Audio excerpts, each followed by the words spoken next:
Bonjour chers tous, c'est Maïmouna Manga, bienvenue dans mon blog Juriste Conseil.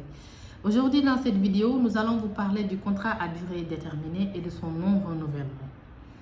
Le contrat à durée déterminée, communément appelé CDD, a des conditions. La première condition est qu'aucun travailleur ne peut conclure avec la même entreprise plus de 2 CDD, ni renouveler ce CDD plus d'une fois.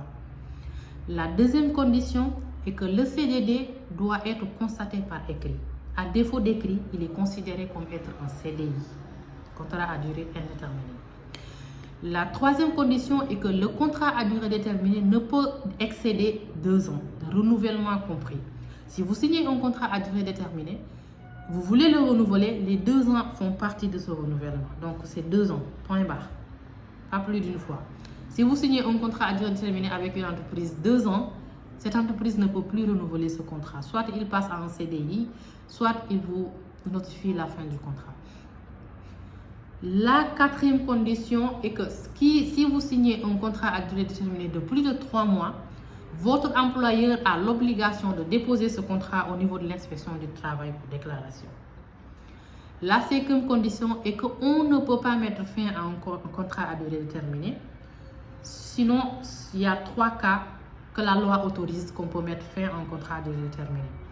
C'est qu'il y a eu soit accord parti, soit il y a eu faute lourde de la part de l'employé, soit il y a eu cas de force majeure. Maintenant, quand vous arrivez en fin de contrat à durée déterminée et que votre employeur ne souhaite pas renouveler ce contrat, vous avez droit à des indemnités. 3 indemnités pour être précis. La première indemnité, c'est qu'on appelle une indemnité de fin de contrat. Il est égal à 7% du montant brut perçu depuis la date d'entrée.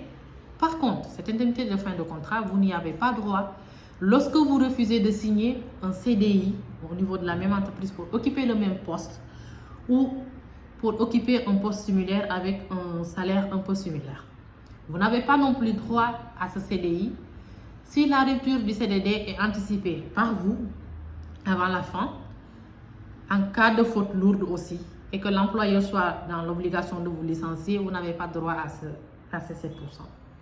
La deuxième indemnité dont vous avez droit, on appelle ça indemnité compensatrice de congé. Il est égal à 1/12 du salaire brut de l'ensemble des rémunérations brutes perçues depuis la date d'entrée. Enfin, la troisième indemnité, vous avez droit au salaire du mois ou au prorata. C'était tout pour cette vidéo. Merci de nous avoir suivis. Au revoir.